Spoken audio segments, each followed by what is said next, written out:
Haemoglobin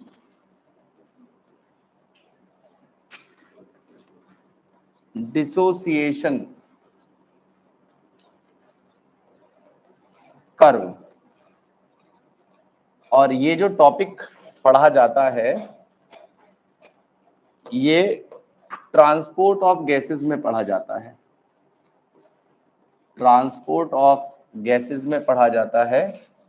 और transport of gases में भी जब हम लोग ऑक्सीजन के ट्रांसपोर्ट की बात करते हैं तो वहां पे इस बात को बताया जाता है। तो ऑक्सीजन का जो ट्रांसपोर्ट है वो बताया गया था आपको दो तरीके से होता है। लगभग 97% ऑक्सीजन 97% ऑक्सीजन जो हम लोग इनहेल करते हैं वो हीमोग्लोबिन के साथ में मिलके ऑक्सी हीमोग्लोबिन बना लेता है और ऑक्सी हीमोग्लोबिन की फॉर्म में उसका ट्रांसपोर्टेशन होता है। और केवल 3% ऑक्सीजन ऐसा है जो बेसिकली आपका डिसॉल्व्ड स्टेट में ट्रांसपोर्ट किया जाता है, जो बेसिकली डिसॉल्व्ड स्टेट में ट्रांसपोर्ट किया जाता है। और इतना कम डिसॉल्व्ड स्टेट में ट्रांसपोर्ट करने का मकसद यहाँ पे या रीजन ये है बेटा कि यहाँ पे जो ऑक्सीजन की सॉल्युबिलिटी है वो वाटर के अंदर बहुत कम होती है कार्बन डाइऑक्साइड के मुकाबले। तो इसीलिए ज्यादातर ऑक्सीजन हीमोग्लोबिन के साथ बाइंड करके ट्रांसपोर्ट होता है। ये बात समझ में आई। और इसी के कॉन्ट्रास्टिंगली अगर मैं बात करूं, इसी के कॉन्ट्रास्टिंगली अगर मैं CO2 ट्रांसपोर्ट, कार्बन डाइऑक्साइड के ब्लड में ट्रांसपोर्ट की बात करूं तो CO2 ट्रांसपोर्ट 3 तरीके से होता है बेटा। इस बात को भी जान लेना क्योंकि वो इंफॉर्मेशन अभी यूज होने वाली है। तो जो लोग को नहीं पता उसमें आपको मतलब ये मान लीजिए मेन जो चैप्टर का क्रक्स है जिससे क्वेश्चन पूछे जाते हैं वो मैं अभी बता दे रहा हूँ, जिससे ज्यादा क्वेश्चन पूछे जाते हैं। तो CO2 ट्रांसपोर्ट मेजर जो है 70% बेटा बाइकार्बोनेट आयन की फॉर्म में होता है। बाइकार्बोनेट आयन कहते हैं इसे। इस फॉर्म में सबसे ज्यादा CO2 को ट्रांसपोर्ट किया जाएगा। अब बात यह है कि ये बाइकार्बोनेट बनता कैसे है, इस बाइकार्बोनेट आयन की फॉर्मेशन कैसे हुई।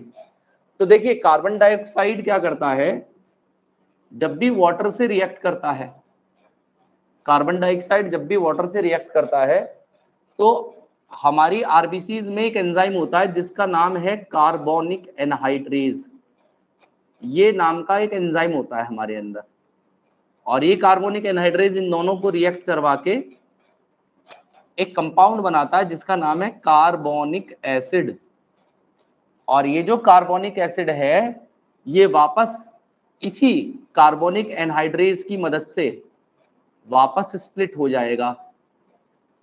और जब भी ये स्प्लिट होगा तो ये प्रोटॉन और बाइकार्बोनेट ये दो चीजें बनाता है। तो जहां पे भी याद रखना, जहां पे भी कार्बन डाइऑक्साइड की कंसंट्रेशन ज्यादा होगी, जहां पे भी CO2 की कंसंट्रेशन ज्यादा होगी वहां पे प्रोटॉन भी ऑटोमेटिकली हाई होगा। क्यों हाई होगा प्रोटॉन, तो रीजन उसका आपके सामने है। क्योंकि अगर कार्बन डाइऑक्साइड को ट्रांसपोर्ट करना है तो प्रोटॉन ऑटोमेटिकली बनेगा ही बनेगा। और मैंने आपको बताया ज्यादातर ट्रांसपोर्ट किसका, कार्बन डाइऑक्साइड का इस बाइकार्बोनेट की फॉर्म में हो रहा है। दूसरा तरीका जो 20 से 25% कार्बन डाइऑक्साइड है लगभग, वो आपका हीमोग्लोबिन के साथ में मिलके कार्ब अमीनो हीमोग्लोबिन बना लेती है। कार्ब अमीनो हीमोग्लोबिन नाम के कंपाउंड को बना लेती है, कार्ब अमीनो हीमोग्लोबिन नाम के कंपाउंड को बना लेती है। और तीसरा ट्रांसपोर्टेशन मेजर लगभग 7% के करीब बेटा इसी कार्बोनिक एसिड की फॉर्म में होता है, इसी कार्बोनिक एसिड की फॉर्म में होता है। तो ये 3 तरीके थे जिससे CO2 का ट्रांसपोर्ट होता है और ये 2 तरीके थे जिससे ऑक्सीजन का ट्रांसपोर्ट होता है। यहां तक की बात आपको समझ में आई। अब ये जो टॉपिक है इसमें लिखा हुआ है ऑक्सीजन हीमोग्लोबिन डिसोसिएशन कर्व। तो यहाँ पे मैं दो वर्ड हैं जिनका मतलब मैं आपको समझाना चाहूंगा। एक वर्ड है एसोसिएशन और दूसरा वर्ड है डिसोसिएशन। इन दोनों बात का मतलब क्या है, इस बात को आपको जानना है। देखिए, एसोसिएशन का मतलब होता है, एसोसिएशन का मतलब होता है कि जब भी हीमोग्लोबिन ऑक्सीजन के साथ में जुड़ेगा और ये ऑक्सी हीमोग्लोबिन बनाएगा, तो ये हीमोग्लोबिन के साथ में ऑक्सीजन का एसोसिएशन हुआ है। ठीक है जी। और जब भी ये हीमोग्लोबिन से, ये जो ऑक्सी हीमोग्लोबिन है, ये जो कंपाउंड है इसे मैं ऑक्सी हीमोग्लोबिन कह रहा हूं। तो ये जो ऑक्सी हीमोग्लोबिन है, जब भी ऑक्सी हीमोग्लोबिन टूटेगा और ऑक्सीजन को अलग कर देगा, अपने से रिलीज कर देगा, उसे कह देंगे डिसोसिएशन। तो ये जो एसोसिएशन है हमारी बॉडी में, ये भी होना जरूरी है और डिसोसिएशन भी होना जरूरी है। क्यों भाई? आप एक बात बताइए, आपकी बॉडी के अंदर जो लंग्स वाला पार्ट है वो लगातार एल्वियोलर वेंटिलेशन कर रहा है, ऑक्सीजन को इनहेल कर रहा है। रितिशा, परेशान हो? फिर वहां क्यों देख रही हो? है पढ़ा तो दीदी मैं यहाँ आ रहा हूं। दीवार पे देख रही हो उस लड़की के गाल पे ये पिंक कलर लगा है कि कौन सा कलर लगा है? उसने जो बॉल पकड़ी हुई है उसमें 3 रिंग हैं। बोला ऐसा डिजाइन में बनाऊं तो, और उस बॉल में भी रिंग्स में रिंग जुड़ी हुई हैं। तो ये कौन सा नए तरीके का खिलौना, मैं तो इससे खेल ही नहीं। ऐसा तो नहीं है दीदी, ऐसा ना करो, गलत बात है ना। यहाँ पे पढ़ रहे हैं तो यहीं पे ध्यान रखो अपना, गलत है, गलत तरीका है। और लंग्स में कार्बन डाइऑक्साइड को हम लोग एक्सहेल कर देते हैं। ठीक है जी। तो ये जो हमने ऑक्सीजन को इनहेल किया, इस इनहेल करने के बाद में यहाँ पे ये इसके साथ में लंग्स में जुड़ गया और बन गया ऑक्सी हीमोग्लोबिन। अब ये हीमोग्लोबिन किसका कंपोनेंट है? ब्लड के अंदर आरबीसी का, आरबीसी के अंदर ही होगा। तो ये हीमोग्लोबिन जो ब्लड का कंपोनेंट था, ब्लड लगातार आपकी बॉडी में सर्कुलेट कर रहा है, ये भी आप जानते हो। तो सर्कुलेशन होने के बाद में इस ऑक्सीजन को पहुंचाना है कहाँ पे? आपकी बॉडी के अंदर जो भी ऑर्गन है, टिश्यू है या सेल है, उन सबको ही तो इस ऑक्सीजन को पहुंचाना है हमें, यही तो करना है। अब एक बात बताइए मुझे, ये ऑक्सी हीमोग्लोबिन ब्लड के थ्रू पहुंच गया आपके ऑर्गन्स में, टिश्यूज में और सेल्स में, तो वहां पे पहुंचने के बाद में ये हीमोग्लोबिन इस ऑक्सीजन को अलग करने से मना कर दे, तो क्या ऐसा इसके जो टिश्यूज या सेल्स या ऑर्गन के अंदर जो सेलुलर रेस्पिरेशन चल रहा होता है वो हो पाएगा क्या? नहीं। मतलब कहने का ये है कि अगर वहां पे एरोबिक रेस्पिरेशन हो रहा है, या मैं कह रहा हूं वहां पे सेलुलर रेस्पिरेशन चल रहा है, तो वो जो सेलुलर रेस्पिरेशन यहाँ पे चल रहा है, यहाँ पे जो भी फूड है या रेस्पिरेटरी सबस्ट्रेट है, उसको ऑक्सीजन की प्रेजेंस में ऑक्सीडाइज किया जाएगा, मतलब तोड़ा जाएगा, और वहां से एनर्जी और CO2 को निकाला जाएगा। लेकिन इस काम को करने के लिए, सेलुलर रेस्पिरेशन को करने के लिए इस ऑक्सीजन की तो रिक्वायरमेंट है ही है। तो यहाँ पे ये हीमोग्लोबिन को क्या करेगा? हीमोग्लोबिन इसको क्या करेगा? ये इसको यहाँ पे डिसोसिएट कर देगा।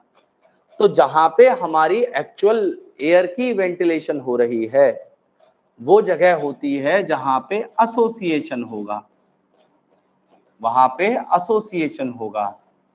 और जिस जगह पे उसकी जरूरत है, किसकी? ऑक्सीजन की, वहां पे हीमोग्लोबिन उसे डिसोसिएट करके रिलीज कर देगा। तो यहाँ पे इसका क्या हो जाएगा बेटा? यहाँ पे इसका डिसोसिएशन हो गया, यहाँ पे उसका डिसोसिएशन हो गया। क्लियर है? हो रही है मेरी बात? सभी को क्लियर हो रही है? तो ये एसोसिएशन और डिसोसिएशन था।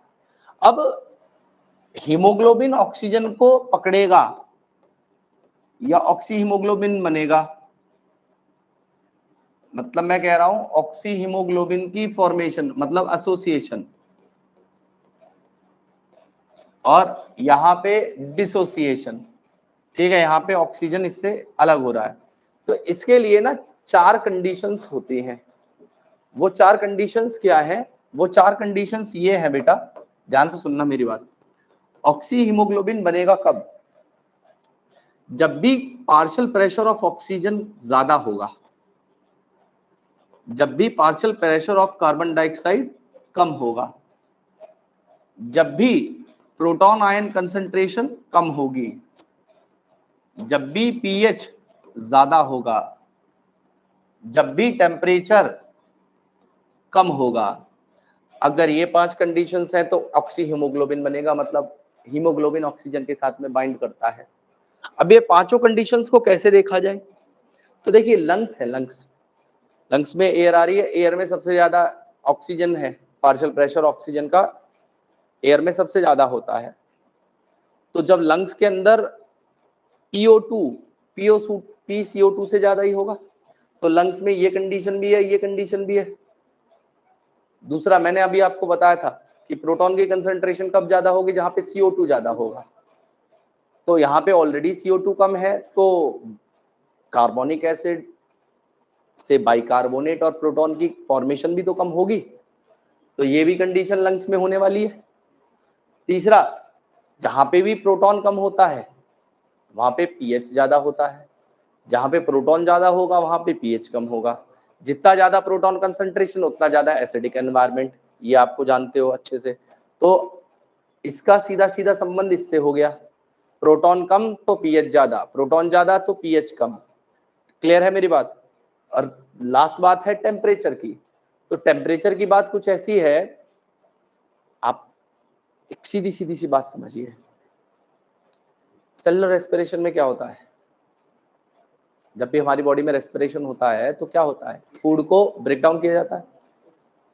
तो जो हमारे फूड में कार्बन कार्बन कार्बन के बीच में बॉन्ड है, इन बॉन्ड को ही तो ब्रेक डाउन करना है, और इन बॉन्ड को ब्रेक डाउन करने के बाद में इससे जो एनर्जी रिलीज हो रही है उस एनर्जी को एटीपी की फॉर्म में स्टोर करके रखना है। तो इस प्रोसेस में क्या होता है? हीट इवॉल्व होती है। क्या होता है इस प्रोसेस में? हीट इवॉल्व होगी। तो आप एक बार बताइए, सबसे ज्यादा रेस्पिरेशन कहाँ पे हो रहा होगा? लंग्स में थोड़ी हो रहा होगा, टिश्यूज में ही तो चल रहा है। जहां पे ऑक्सीजन भेजा जा रहा है वहीं पे रेस्पिरेशन चल रहा है। तो जहां पे ज्यादा रेस्पिरेशन होगा वहां पे ज्यादा टेम्परेचर भी होगा, हीट इवॉल्व भी होगी, तो यहाँ पे टेम्परेचर कम होगा। अब इसी की सारी अपोजिट कंडीशन यहाँ पे होंगी। कौन कौन सी कंडीशन होंगी इसके अपोजिट? भाई पार्शियल प्रेशर ऑफ ऑक्सीजन कम होगा, क्यों? क्योंकि ऑक्सीजन तो यूज कर लिया गया रेस्पिरेशन में। TCO2 ज्यादा होगी क्योंकि CO2 बार बार इवॉल्व हो रही है, एक बाई प्रोडक्ट है रेस्पिरेशन का, है ना। उसके अलावा प्रोटॉन आयन कंसंट्रेशन यहाँ पे हाई होगी, क्योंकि जहां पे CO2 हाई होगी वहां पे प्रोटॉन का कंसंट्रेशन ऑटोमेटिकली हाई हो जाएगा। अब अगर प्रोटॉन हाई हो गया तो उसका पीएच लो हो जाएगा, मतलब वहां पे एसिडिक कंडीशन हो जाएगी, और टेम्परेचर भी हाई होगा। तो ये सारी कंडीशंस फेवर करती हैं किसको? हीमोग्लोबिन को, कि भाई तुम एक काम करो, ऑक्सीजन को रिलीज कर दो। मेरी बात समझ में आई आपको सभी को? अगर ये सारी कंडीशन है तो ये तो हीमोग्लोबिन और ऑक्सीजन की बाइंडिंग को फेवर करती हैं, और ये सारी कंडीशंस क्या करती हैं? हीमोग्लोबिन और ऑक्सीजन को डिसोसिएट करने में मदद करती हैं। यहां तक की बात क्लियर है? पक्का सभी को क्लियर है? चलिए बहुत अच्छी बात है। अब अगली बात ध्यान से सुनिएगा, ऑक्सीजन हीमोग्लोबिन डिसोसिएशन कर्व कुछ नहीं है। जब हम क्या करें, पार्शियल प्रेशर ऑफ ऑक्सीजन को परसेंटेज सैचुरेशन ऑफ हीमोग्लोबिन के साथ में ग्राफ में प्लॉट करें तो हमें एक सिग्मोइड कर्व मिलता है। मैं फिर से रिपीट कर रहा हूं, मैं धीरे धीरे बोल दे रहा हूं। मैंने बोला कि जब हम पार्शियल प्रेशर ऑफ ऑक्सीजन को प्लॉट करें against percentage saturation of haemoglobin, तो हमें एक सिग्मोइड कर्व मिलता है, और उसी सिग्मोइड कर्व को हम ऑक्सीजन हीमोग्लोबिन डिसोसिएशन कर्व कहते हैं। क्लियर है? मेरी बात सभी को क्लियर है? अब आप कहोगे कि परसेंटेज सैचुरेशन जो टर्म आपने यूज किया सर, इस बात का मतलब क्या होगा? मैंने बोला कि जब मैंने प्लॉट किया एक ग्राफ किसके किसके बीच में, पार्शियल प्रेशर ऑफ ऑक्सीजन को किसके साथ में मैंने प्लॉट किया है, परसेंटेज सैचुरेशन ऑफ हीमोग्लोबिन। चलिए बहुत अच्छी बात है। अब इस बात का मतलब और जान लीजिए कि परसेंटेज सैचुरेशन ऑफ हीमोग्लोबिन का मतलब क्या होता है, कि हीमोग्लोबिन सैचुरेट कैसे होगी। आप एक बात बताइए, जैसे सपोज करो आप लोग जानते हो कि एक जो हीमोग्लोबिन होता है, एक हीमोग्लोबिन जो होता है, इस एक हीमोग्लोबिन में 2 अल्फा ग्लोबिन्स होते हैं और 2 बीटा ग्लोबिन होते हैं। मतलब कहने का ये है कि एक अल्फा ग्लोबिन प्रोटीन ये हो गई, दूसरी अल्फा ग्लोबिन प्रोटीन ये हो गई, एक बीटा ये हो गई और दूसरी बीटा ये हो गई। ठीक है, ये अल्फा 1 हो गई, ये अल्फा 2 हो गई, ये बीटा 1 प्रोटीन हो गई और ये बीटा 2 ग्लोबिन हो गई। ग्लोबिन का मतलब प्रोटीन होता है। तो जब अच्छा, ये एक तरीके की कॉम्प्लेक्स प्रोटीन भी है या कॉन्जुगेटेड प्रोटीन भी कहते हैं, जब जो प्रोटीन्स के एक कॉम्प्लेक्स से बना हो, तो हीमोग्लोबिन कॉम्प्लेक्स से बना हुआ है, मतलब 4 अलग अलग प्रोटीन की यूनिट एक साथ जुड़ के हीमोग्लोबिन के स्ट्रक्चर को बना रही है। तो यहाँ पे क्या हुआ है, यहाँ पे हुआ ये है कि अल्फा ग्लोबिन के सेंटर में एक आयरन लगा हुआ है, इसके सेंटर में एक आयरन लगा हुआ है, इसके सेंटर में एक आयरन लगा हुआ है और इसके सेंटर में एक आयरन लगा हुआ है। चारों के सेंटर में एक एक आयरन लगे होते हैं और हर आयरन के साथ पास में एबिलिटी है कि वो एक ऑक्सीजन से बाइंड कर सके, एक ऑक्सीजन से बाइंड कर सकता है एक आयरन, एक ऑक्सीजन से बाइंड कर सकता है एक आयरन। मेरी बात आपको समझ में आ रही है? तो सीधी सीधी सी बात यहाँ पे ये है बेटा, सीधी सीधी सी बात ये है कि एक हीमोग्लोबिन में 4 ग्लोबिन है, चारों ग्लोबिन के पास में 4 आयरन है, हर आयरन अगर एक ऑक्सीजन से बाइंड करेगा तो टोटल एक हीमोग्लोबिन 4 ऑक्सीजन से बाइंड कर पाएगा। ये आपको समझ में आ गई बात?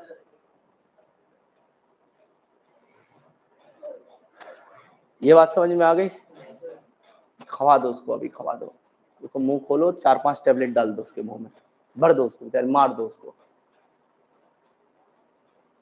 हिम, किसका नशा करके आया तू? अच्छा, यूं देख रहा है जैसे पूरा एक क्वार्टर पीक आया हो।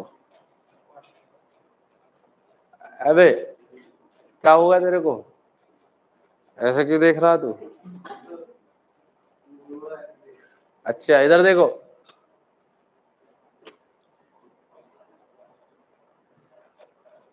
तो होता क्या है, सपोज आपके पास में, मैं एग्जांपल के तौर पे बात कर रहा हूं, आपके पास में 10 हीमोग्लोबिन थे, 10 हीमोग्लोबिन थे। तो अगर एक हीमोग्लोबिन 4 ऑक्सीजन से बाइंड करता है, 10 से कितने ऑक्सीजन से कर सकते हैं? 40 ऑक्सीजन से, 40 से कर पाएंगे। ये बात समझ में? तो सपोज करो यहाँ पे 20 ऑक्सीजन के मॉलिक्यूल्स थे, कितने? 20। तो इसमें से आप ये बताइए, इन 20 ऑक्सीजन मॉलिक्यूल से बाइंड करने के लिए कितनी हीमोग्लोबिन मॉलिक्यूल ऑक्यूपाई हो जाएंगे? 5। तो आप कहेंगे कि भाई 5 हीमोग्लोबिन मॉलिक्यूल क्या हो गए? सैचुरेट हो गए। सैचुरेट का मतलब घिर गए, ऑक्सीजन उन पे बाइंड कर गया, वो घेर लिए गए हैं, 5 ही फ्री हैं जनाब। नींद बेटा, 5 हीमोग्लोबिन 10 में से सैचुरेट हो गए, अभी 5 हीमोग्लोबिन क्या है? फ्री है। अब सपोज करो मैंने क्या किया, मैंने 8 ऑक्सीजन मॉलिक्यूल और कर दिए, तो 8 हीमोग्लोबिन ने कितने, 2 हीमोग्लोबिन को 8 ऑक्सीजन ने फिर घेर लिया, अब कितने? 3 फ्री रह गए। टोटल कितने सैचुरेट हो गए? 5 और 2 7, 7 सैचुरेट हो गए। सैचुरेट का मतलब फ्री नहीं है, वो ऑक्सीजन के साथ बाइंड कर चुके हैं। अब मैंने क्या करा, फाइनली फिर से 8 बढ़ा दिया ऑक्सीजन को, फिर से 2 हीमोग्लोबिन आ गए, अब कितने सैचुरेशन हो गया? 9 सैचुरेट हो गए, एक फ्री रह गया है। अब मैंने फाइनली 4 और बढ़ा दिया ऑक्सीजन, तो हमारे पूरे के पूरे 100% जो 10 थे वो सैचुरेट हो चुके हैं। ये बात है सैचुरेशन का। तो अब हम ये देखेंगे कि कितने परसेंट या कितने पार्शियल प्रेशर अगर ऑक्सीजन को बढ़ाया जाए तो कितनी हीमोग्लोबिन सैचुरेट हो जाती है। जैसे कि इस ग्राफ को देखेंगे और ग्राफ के साथ में कुछ एक्स्ट्रा चीजें हैं जो मैं आपको बताता रहूंगा, उनको भी आप समझिएगा।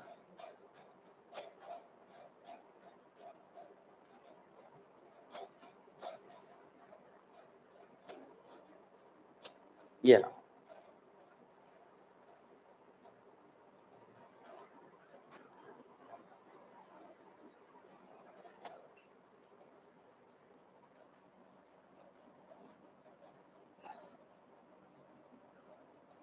इस ग्राफ को एक्सप्लेन करने से पहले एक बात और बताऊंगा।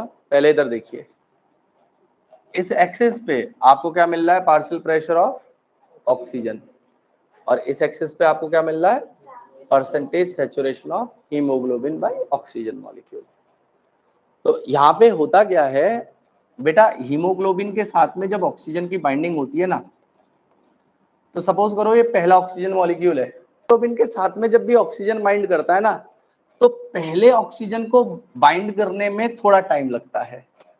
जैसे ही सपोज करो पहले ऑक्सीजन मॉलिक्यूल ने हीमोग्लोबिन से बाइंड किया, तो ये पहला ऑक्सीजन क्या करेगा, दूसरे ऑक्सीजन के लिए हीमोग्लोबिन की एफिनिटी को, इसके लिए दूसरे हीमोग्लोबिन, मैं कह रहा हूं दूसरे ऑक्सीजन के लिए हीमोग्लोबिन के साथ बाइंड करने की एफिनिटी को बढ़ा देता है। अब ये जब बाइंड कर गया सपोज करो इसके साथ में दूसरा ऑक्सीजन भी, तो ये क्या करेगा, तीसरे ऑक्सीजन मॉलिक्यूल के लिए हीमोग्लोबिन के साथ बाइंड करने की एफिनिटी को बढ़ा देगा। मतलब पहले शुरुआत में हीमोग्लोबिन के साथ में ऑक्सीजन को बाइंड करने में समय लगेगा, लेकिन जितने बाद के ऑक्सीजन आएंगे वो इजीली जल्दी जल्दी बाइंड करते चले जाएंगे। यहां तक की बात क्लियर है। तो इस बात को कैसे समझेंगे, तो देखिए देखिए यहां पे जब आपने ऑक्सीजन का पार्शियल प्रेशर 0 था, 0 से आपने बढ़ा के 20 किया, 20 mmHg प्रेशर है किसका, ऑक्सीजन का। तो आप एक चीज देख पा रहे होंगे, कितने परसेंट सैचुरेशन हो गया, 30% सैचुरेशन हो गया।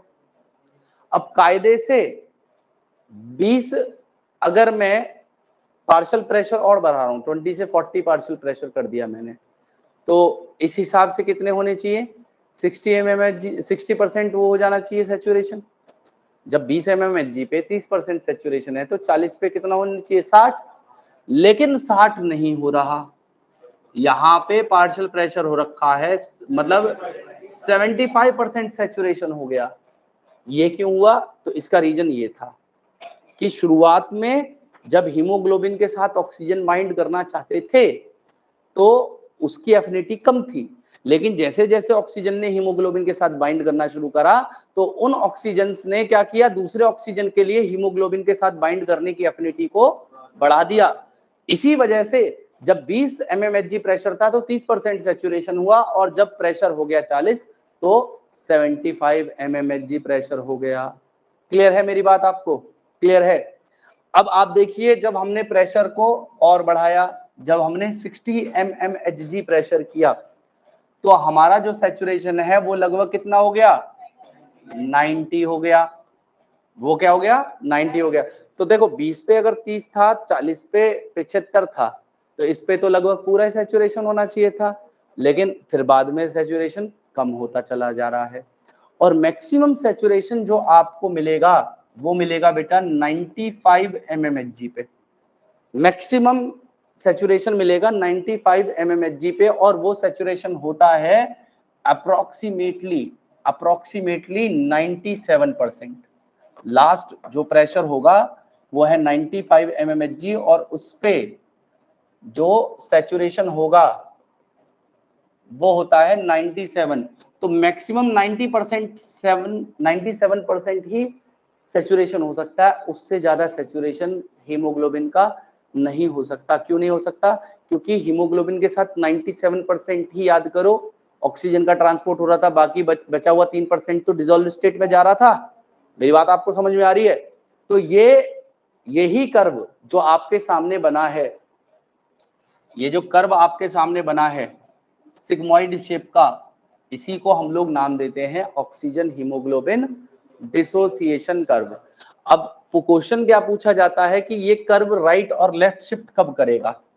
तो अगर ये कर्व, देखिए ध्यान से सुनिएगा, अगर ये कर्व ऐसे हो जाता है इस तरफ, तो इसे कहते हैं राइट शिफ्ट होना, इसे कहते हैं राइट शिफ्ट होना, ठीक है। और यही कर्व अगर इस तरीके से इधर चला जाए, इधर चला जाए, तो इसे कहते हैं लेफ्ट शिफ्ट होना, इसे कहेंगे लेफ्ट शिफ्ट होना। तो याद रखना। हाँ बेटा, जी बेटा, नहीं 100% से सैचुरेशन नहीं, थोड़ा सा इसको और इस तरफ शिफ्ट कर दीजिए। मैं ये नहीं कह रहा हूँ, ये तो मैं समझाने के लिए बता रहा हूँ, वो तो जल्दी सैचुरेट हो जाएगा। रीजन क्या है मैं बताते रहा हूँ। लेफ्ट शिफ्ट का मतलब है ज्यादा जल्दी ऑक्सी हीमोग्लोबिन मॉलिक्यूल बन जाएंगे, जल्दी जल्दी।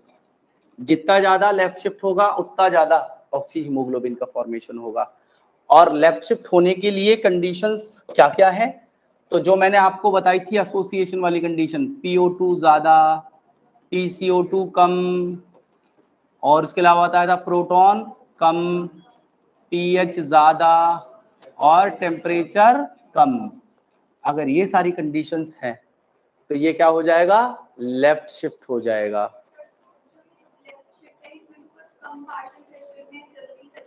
हाँ जल्दी सैचुरेशन होगा बेटा, क्योंकि कम पार्शियल प्रेशर में ज्यादा सैचुरेशन इसलिए हो रहा है क्योंकि ऑक्सीजन की कंसंट्रेशन वहां पे ज्यादा है, और ऑक्सीजन से हीमोग्लोबिन को बाइंड करने के लिए जो सिचुएशन है वो फेवर में है ऑक्सी हीमोग्लोबिन की, तभी जल्दी जल्दी सैचुरेट हो रही है ना। वो हीमोग्लोबिन के साथ में जो ऑक्सीजन बाइंड करेगा, ऑक्सी हीमोग्लोबिन बनाएगा, उसके लिए जो कंडीशंस हैं वो फेवर कर रही हैं, इसीलिए जल्दी सैचुरेशन हो रहा है बेटिया।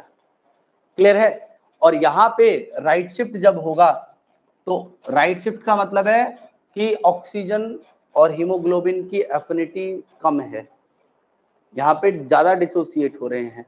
और किस कंडीशन में होंगे? जब PCO2 ज्यादा होगा, PO2 कम होगा, टेम्परेचर ज्यादा होगा, प्रोटॉन कंसंट्रेशन ज्यादा होगी, pH, अगर ये सारी कंडीशन है तो ये क्या करेगा? राइट शिफ्ट करेगा। और यहाँ पे डेफिनेशन पढ़ लीजिए, देखिए डेफिनेशन क्या बोल रखा है कि ऑक्सीजन हीमोग्लोबिन डिसोसिएशन कर्व क्या है? एक सिग्मॉइड कर्व है जो ऑब्टेन किया जब आपने परसेंटेज सैचुरेशन ऑफ हीमोग्लोबिन को ऑक्सीजन के साथ में प्लॉट किया against partial pressure of oxygen. तो जो कर्व मिला उसे हमने नाम दे दिया ऑक्सीजन हीमोग्लोबिन डिसोसिएशन कर्व। और इसे किस लिए स्टडी किया जाता है, इस यूज किया जाता है, इसको इसलिए यूज किया जाता है ताकि हम स्टडी कर सकें उन इफेक्ट्स की जो अलग अलग फैक्टर जैसे कि partial pressure of carbon dioxide और प्रोटॉन की ऑक्सीजन और हीमोग्लोबिन की बाइंडिंग के ऊपर हो सकता है।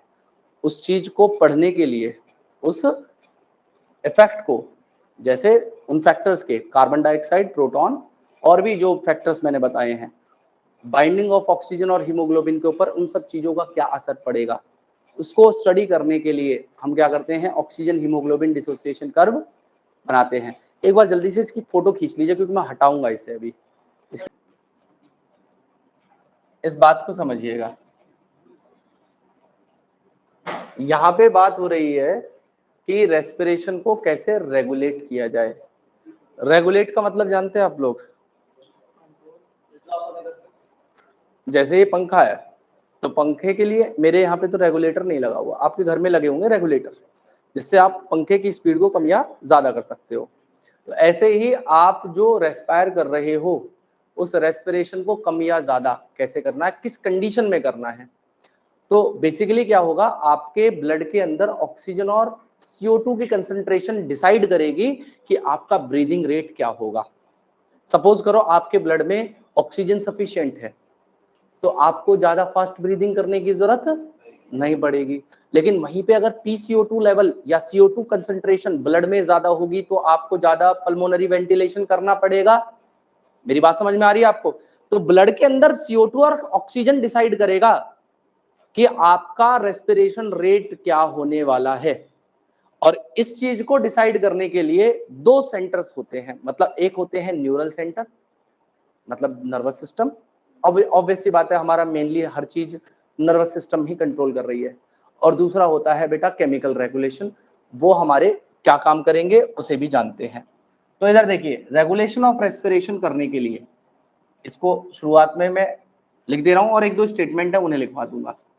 तो इसके लिए दो तरीके के रेगुलेशन हैं, एक होता है न्यूरल रेगुलेशन और दूसरा होता है जिसे मैं कहूंगा केमिकल रेगुलेशन, जिसे मैं कहूंगा केमिकल रेगुलेशन। न्यूरल रेगुलेशन का मतलब आपको समझ में आ गया होगा, जो नर्वस सिस्टम हमारे रेस्पिरेशन को कंट्रोल कर रहा है वो न्यूरल रेगुलेशन के नीचे काम करेगा। और हमारे नर्वस सिस्टम में दो पार्ट होते हैं, एक होता है मेडुला ऑब्लोंगाटा में, तो जो मेडुला वाला पार्ट रेस्पिरेशन को कंट्रोल कर रहा है उसे हम कहेंगे मेडुलरी सेंटर, उसे कहेंगे क्या? Medullary centre. और जो पोन्स वेरोली में पार्ट होगा जो हमारे रेगुलेशन करेगा रेस्पिरेशन को, उसे कहते हैं पोंटाइन सेंटर, उसे कहते हैं पोंटाइन सेंटर। तो मेडुलरी सेंटर कहां पे प्रेजेंट होगा? ब्रेन के मेडुला ऑब्लोंगाटा में, मेडुला ऑब्लोंगाटा में। और पोंटाइन सेंटर प्रेजेंट होगा पोन्स वेरुली में। और ये दोनों ही पार्ट जो हैं, चाहे मेडुला ऑब्लोंगाटा हो चाहे पोन्स वेरुली हो, ये आपके हाइंड ब्रेन वाले पार्ट में प्रेजेंट होते हैं। तो यहाँ पे मेडुलरी सेंटर भी दो पार्ट में डिवाइड किया जा सकता है, एक को कहते हैं हम लोग इंस्पायरेटरी सेंटर, इंस्पायरेटरी सेंटर। अब नाम से पता चल रहा है इंस्पायरेटरी सेंटर क्या करेगा, ये कंसर्न करेगा इंस्पायरेशन के साथ में, मतलब जो भी हम लोग सांस अंदर ले रहे हैं वो उस टाइम पे कौन एक्टिव है? इंस्पायरेटरी सेंटर एक्टिव है। और याद रखना, ये इंस्पायरेटरी सेंटर एक्टिव होता है during quite breathing. Quite breathing का मतलब समझते हो आप? जैसे अभी बैठ के आप शांति से सांस ले रहे हो, ये क्वाइट ब्रीदिंग है। अभी आपको दौड़ा दिया जाए तो कुत्ते की तरह हाँफने लग जाओगे, उसे कहते हैं फोर्स ब्रीदिंग। जब आप दौड़ जाओ और आज सांस लंबा लंबा फूल जाए आपका, तो क्या हो जाएगा? Force breathing. तो क्वाइट ब्रीदिंग के दौरान ये एक्टिव होता है, लेकिन ये इनएक्टिव होगा अब फोर्स्ड ब्रीदिंग के दौरान, फोर्स्ड ब्रीदिंग के दौरान ये इनएक्टिव होता है। इसी का वाइस वर्सा कर दीजिए, किसके लिए? एक्सपायरेटरी सेंटर के लिए। तो दूसरा सेंटर होता है जिसे मैं क्या नाम दे रहा हूं? Expiratory centre. और एक्सपायरेटरी सेंटर क्या होगा? बेसिकली ये एक्टिव होता है ड्यूरिंग फोर्स्ड ब्रीदिंग। जब आप फोर्स्ड ब्रीद कर रहे होते हो तब ये एक्टिव होगा, और क्वाइट ब्रीदिंग जब कर रहे होगे तो ये इनएक्टिव होगा, ये इनएक्टिव होगा। ठीक है जी। अब जो पोंटाइन सेंटर है, जैसे इसको दो सेंटर्स में डिवाइड किया मेडुलरी सेंटर को, ऐसे पोंटाइन सेंटर भी डिवाइड किया जा सकता है दो पार्ट में। एक को कहते हैं न्यूमोटैक्सिक सेंटर, न्यूमोटैक्सिक सेंटर। अच्छा, ये सेंटर कुछ नहीं है, एक हिस्से हैं ब्रेन के, याद रखना। ये जितने भी सेंटर है ना, जैसे पोन्स वाला पार्ट है जो इस रेगुलेशन कर रहा है रेस्पिरेशन को, उसे कह देंगे पोंटाइन सेंटर। ऐसे मेडुला ऑब्लोंगाटा में एक पार्ट है, वो मेडुलरी सेंटर कहला रहा है। मतलब ऐसा नहीं है कि वो सेंटर कुछ वहां पे बकायदा पूरा काम चल रहा, घर बना हुआ है, ऐसा नहीं है। वो हिस्सा है छोटा सा, उसको नाम दे दिया गया कि this concern with this function. ऐसे जैसे वॉमिटिंग सेंटर होता है, कार्डिक रेगुलेटरी सेंटर होता है, बॉडी बैलेंस के लिए सेंटर होता है, सारी चीजों के लिए अलग अलग सेंटर्स बटे हुए हैं। हर चैप्टर में हम लोग उस चीज को पढ़ेंगे। तो यहाँ पे न्यूमोटैक्सिक सेंटर बेसिकली क्या करता है? ये कंट्रोल करता है, ये कंट्रोल करता है मेडुलरी सेंटर को।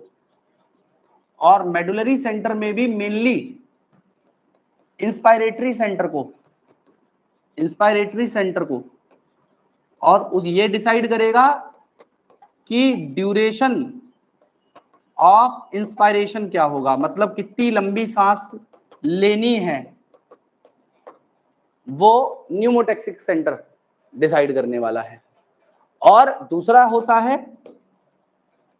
होता है apneustic centre. Apneustic centre basically decide करेगा या कंट्रोल करेगा डेप्थ ऑफ इंस्पायरेशन को, डेप्थ ऑफ इंस्पायरेशन को, कि आप कितनी गहरी सांस लोगे, कितने लंबी सांस लोगे वो ये करेगा, और कितने गहरी सांस लोगे आप एपनिस्टिक सेंटर डिसाइड करने वाला है। और दूसरा होता है केमिकल रेगुलेशन। केमिकल रेगुलेशन को करने के लिए दो तरीके के रिसेप्टर्स होंगे। रिसेप्टर कुछ नहीं है, नर्व की एंडिंग को रिसेप्टर्स कहते हैं। न्यूरॉन्स जो होती हैं उनकी जो एंडिंग्स होती हैं वो रिसेप्टर कहलाती है। तो एक होंगे जिन्हें कहूंगा मैं central chemo receptor, central chemo receptor, और एक होंगे peripheral chemo receptor, peripheral chemo receptor. इन दोनों में अंतर ये होगा कि ये जो सेंट्रल कीमो रिसेप्टर होते हैं, बेटा ध्यान से सुनना मेरी बात, ये जो सेंट्रल कीमो रिसेप्टर हैं, they are present in deeper parts of medulla oblongata के डीपर पार्ट में, मतलब ब्रेन में प्रेजेंट है, इसलिए नाम दे दिया है इन्हें सेंट्रल कीमो रिसेप्टर। और इनमें जो एरिया कंसर्न करता है उसे कहते हैं कीमोसेंसिटिव एरिया, कीमोसेंसिटिव एरिया। और पेरिफेरल कीमो रिसेप्टर वो हैं जो ब्रेन के बाहर जो रिसेप्टर्स लगे हुए हैं, जो बॉडी के अलग अलग हिस्सों में लगे हुए हैं, उन्हें पेरिफेरल, मैं लिख दे रहा हूं कि वो रिसेप्टर्स जो ब्रेन के अलावा हैं। और इसमें ये अदर बॉडी पार्ट में होते हैं। और इनका दोनों का काम क्या है, चाहे सेंट्रल और केमिकल ये पेरिफेरल कीमो रिसेप्टर हो, दोनों का काम है ब्लड के अंदर CO2 एंड प्रोटॉन कंसंट्रेशन को सेंस करना, प्रोटॉन को और कार्बन डाइऑक्साइड की कंसंट्रेशन को ये क्या करते हैं, सेंस करते हैं। और सेंस करने के बाद में जो भी, अगर इनका कंसंट्रेशन ज्यादा है तो क्या किया जाएगा, पल्मोनरी वेंटिलेशन के लिए जो रेस्पिरेटरी मसल्स हैं उनको मैसेज भेजा जाएगा कि भाई आप एक काम करो, जल्दी जल्दी सांस लो, ताकि आपके अंदर ये जो कार्बन डाइऑक्साइड का लेवल बढ़ रहा है इसे कम किया जाए, ऑक्सीजन का कंसंट्रेशन ज्यादा हो। तो ये क्या करती हैं, इस चीज को सेंस करने के बाद में रेस्पिरेटरी रिदम सेंटर को मैसेज भेजेंगी, और intern respiratory rhythm centre respiratory muscles को मैसेज भेजेगा, जिससे क्या होगा, पल्मोनरी वेंटिलेशन, पल्मोनरी वेंटिलेशन का मतलब है सांस लेना, ये कम या ज्यादा किया जा सकता है। इस तरीके से सारा काम चल रहा है हमारी बॉडी के अंदर। और उसके अलावा दो जगह और है पेरिफेरल कीमो रिसेप्टर में, एक होती है कैरोटिड आर्टरी और एक होती है एओर्टिक आर्क। एओर्टिक आर्क क्या होगी, जब जो हार्ट से एओर्टा निकल रहा है उसी से एक आर्टरी निकलती है जिसे एओर्टिक आर्क कहा जाता है, और कैरोटिड आर्टरी ये जा रही हैं जो ब्रेन में जाएंगी, यहाँ से जो दो मेन वेन जा रही है ने कैरोटिड आर्टरी कहते हैं। इन दोनों में भी रिसेप्टर्स होते हैं, कैरोटिड आर्टरी में और एओर्टिक आर्टरी में भी रिसेप्टर्स होते हैं, इनमें भी कीमो रिसेप्टर्स होते हैं। और ये कीमो रिसेप्टर्स भी क्या काम कर रहे हैं, ये भी बेसिकली सेंस कर रहे हैं प्रोटॉन की और CO2 की कंसंट्रेशन को ब्लड के अंदर, और जिस तरीके से ये रेस्पिरेटरी रिदम सेंटर को मैसेज भेज के रेस्पिरेटरी मसल से पल्मोनरी वेंटिलेशन को कम या ज्यादा करवा सकते हैं, ऐसे ही यहाँ पे भी होगा। तो ये हमारा होता है जिसे मैं कह रहा हूं रेगुलेशन ऑफ रेस्पिरेशन। क्लियर है मेरी बात? पक्का? तो आप एक काम करेंगे, सबसे पहली कंडीशन है एस्मा, लिखते अस्थमा है, इसे प्रोनाउंस एस्मा ही किया जाएगा। दूसरा है एम्फीसिमा,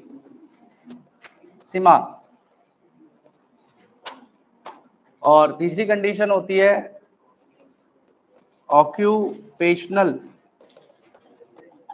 रेस्पिरेटरी डिसऑर्डर्स।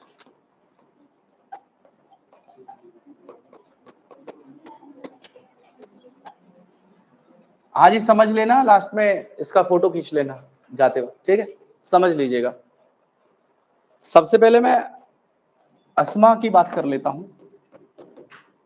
तो देखिए, ये एक तरीके का एलर्जिक रिएक्शन है, और ये एलर्जिक रिएक्शन कुछ सर्टेन मॉलिक्यूल्स के लिए होता है। मतलब कुछ मॉलिक्यूल्स होते हैं जिन्हें हम लोग बेटा एलर्जेंस कहते हैं। एलर्जेंस क्या हो सकते हैं? ये डस्ट भी हो सकता है, पॉलन भी हो सकते हैं, एनिमल का फर या डेंडर, दोनों चीजों में से कुछ हो सकता है। तो ये एलर्जन बेसिकली क्या करते हैं, जैसे सपोज करो किसी की बॉडी में रेस्पिरेटरी ट्रैक्ट के अंदर कोई एलर्जन एंटर किया, सांस के थ्रू गया, तो इन एलर्जन के रेस्पॉन्स में हमारी बॉडी एक एंटीबॉडी प्रोड्यूस करती है, उसे IgE टाइप की एंटीबॉडी कहते हैं। और ये एंटीबॉडी क्या करती है, ये एक्टिवेट कर देती है, एक सेल होती है जिन्हें मास्ट सेल कहा जाता है। तो IgE ने मास्ट सेल का डीग्रेनुलेशन करवा के यहां से दो मॉलिक्यूल रिलीज करवाती हैं जिन्हें हम हिस्टामीन और सेरोटोनिन कहते हैं। तो हिस्टामीन और सेरोटोनिन क्या कर सकते हैं, ध्यान से सुनिएगा मेरी बात आप। ये क्या कर सकते हैं, जैसे ये ब्लड वेसल थी, तो ये मॉलिक्यूल बेसिकली क्या करते हैं, इस ब्लड वेसल का डायलेशन करा देते हैं, जिसे वेसो डायलेशन कहा जाता है। वेसो मतलब ब्लड वेसल और डायलेशन मतलब उसका डायलेट हो जाना। तो ब्लड वेसल का डायलेशन होगा तो इसका जो ल्यूमन पहले छोटा था, अब इसका ल्यूमन बड़ा हो गया ब्लड वेसल का, और ल्यूमन बड़ा हो जाने की वजह से इसकी जो वॉल है इस पे लगे हुए पोर्स ओपन हो जाते हैं, जिसके कारण जो ब्लड के अंदर से प्लाज्मा या फ्लूइड है, वो प्लाज्मा या फ्लूइड वॉल्यूम यहां से एस्केप हो जाता है, जिसकी वजह से ब्लड वॉल्यूम कम हो जाएगा और ब्लड प्रेशर भी कम हो जाता है। और ये जो प्लाज्मा या फ्लूइड यहां से ब्लड से एस्केप किया, ये भर जाएगा इंटरसेलुलर स्पेस में, ये इंटरसेलुलर स्पेस में फिल हो जाएगा। तो इससे क्या होगा, तो सपोज करो ये एक रेस्पिरेटरी ट्रैक्ट है और ये ब्रोंकाई है, ये लंग्स है, ये लंग्स है। अब यहाँ पे ये टिश्यूज है, फॉर एग्जांपल ये टिश्यूज हैं जो चारों तरफ से यहाँ पे प्रेजेंट है, इनके बीच में से ब्लड वेसल्स जा रही हैं। फॉर एग्जांपल ये ब्लड वेसल्स जा रही है, यहाँ पे ब्लड वेसल्स हैं जो जा रही है। तो इससे क्या हुआ, जब इससे फ्लूइड एस्केप हुआ तो वो इनके इंटरसेलुलर स्पेस में सेल्स के भर गया। अब इसकी वजह से क्या होगा, ये जो टिश्यू था जिसका साइज इतना था, अब उसमें फ्लूइड भर गया तो टिश्यू फूल जाएगा, नहीं फूल जाएगा, स्पाज्म हो जाएगा उस टिश्यू में। अब इस टिश्यू में स्पाज्म हुआ, ये फिल टिश्यू फ्लूइड इसके पीछे भर गया, तो ये क्या करेगा, ये प्रेशर जनरेट करेगा इन रेस्पिरेटरी ट्यूब के ऊपर, है जी। ये प्रेशर जनरेट करेगा इनके ऊपर, जिससे इनका जो ल्यूमन था, जिससे कि एयर लंग्स तक पहुंच रही थी, ये कॉन्ट्रैक्ट हो जाएगा। मतलब यहां पे जो स्पेस पहले कभी इतना हुआ करता था, जो स्पेस कभी इतना हुआ करता था, वो अब स्पेस इतना रह गया, और साथ में अंदर म्यूकस का प्रोडक्शन भी स्टार्ट हो गया। तो इससे क्या होगा, जो एयर था, एयर की सप्लाई धीरे धीरे कट ऑफ होने लग जाएगी, और उस आदमी को क्या होगा, सांस लेने में दिक्कत होगी, तो उसे ब्रीदिंग डिफिकल्टी होनी शुरू हो जाएगी, नहीं हो जाएगी। तो यही इसका मैकेनिज्म है। मतलब यहाँ पे ये हिस्टामिन और सेरोटोनिन ने क्या करवाया, यहाँ पे आके बेटा उसका ब्रोंकियो कॉन्स्ट्रिक्शन करवा दिया। ब्रोंकियो कॉन्स्ट्रिक्शन मतलब उसके जो ब्रोंक्यूल्स हैं या ब्रोंकाई है, उनको कॉन्स्ट्रिक्ट कर दिया। डायलेट मतलब बड़ा होना। डायलेट किसको किया गया था, ब्लड वेसल को, और ब्लड वेसल में, ब्लड वेसल से जो फ्लूइड निकला था वो टिश्यू में भरा था, और टिश्यूज ने प्रेशर दिया, तो उसके जो ब्रोंकाई ट्रेकिया है वो कॉन्स्ट्रिक्ट हो गई, और कॉन्स्ट्रिक्ट होने की वजह से क्या होगा, वहां पे एयर सप्लाई कम हो जाएगी, जिस वजह से उस पर्सन को ब्रीदिंग डिफिकल्टी होगी। इसका ट्रीटमेंट क्या होता है, तो इसका कोई परमानेंट ट्रीटमेंट नहीं है, लेकिन हाँ टेम्परेरी ट्रीटमेंट है, इनहेलर्स। तो इनहेलर्स लिए जाते हैं। इनहेलर में बेसिकली क्या होता है, ये जो मॉलिक्यूल थे, इन मॉलिक्यूल के एंटी मॉलिक्यूल इनहेलर्स में प्रेजेंट होते हैं। क्या इनके अंदर एंटी हिस्टामिन होता है, स्टेरॉइड्स होते हैं, और एड्रीनलिन होता है, जो इनके सिम्टम्स को थोड़े टाइम के लिए कम कर देता है। तो ये तो रही बात इसकी एलर्जिक रिएक्शन की।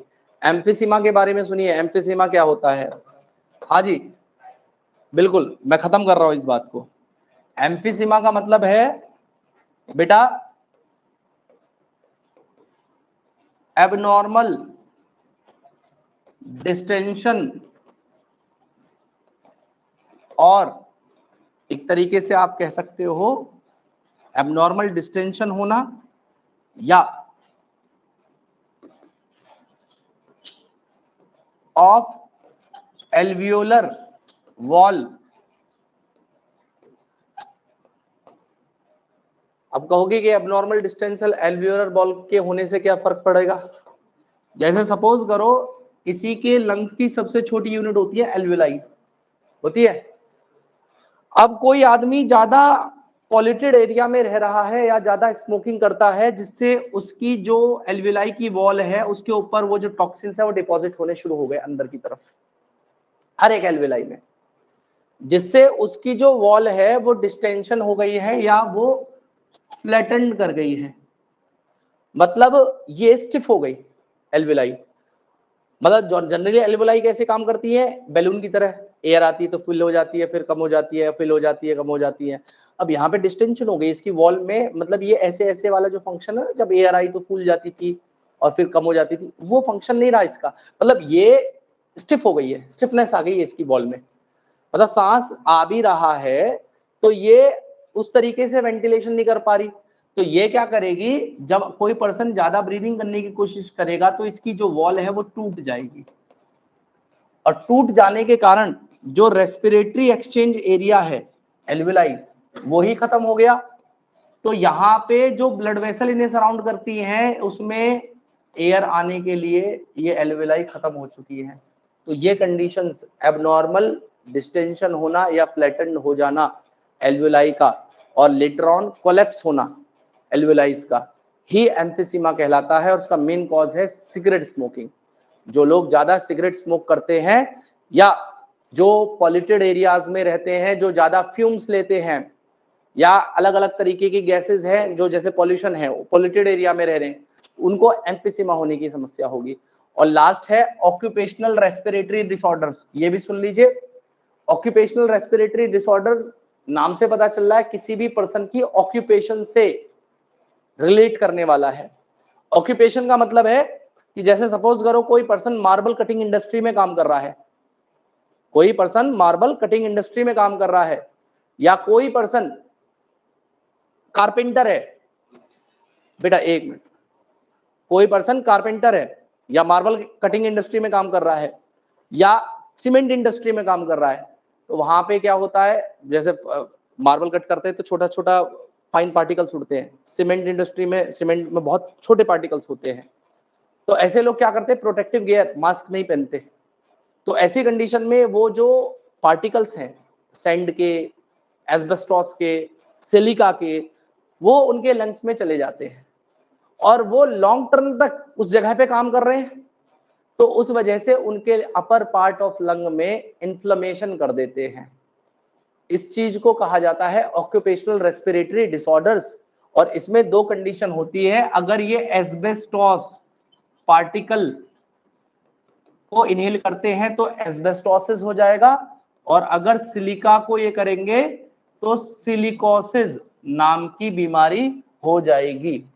तो ये आपके सिंपल सा चैप्टर था, ये आपका फिनिश हुआ है। कल से हम लोग एनाटॉमी शुरू करेंगे। है जी, बिल्कुल मर सकते हैं।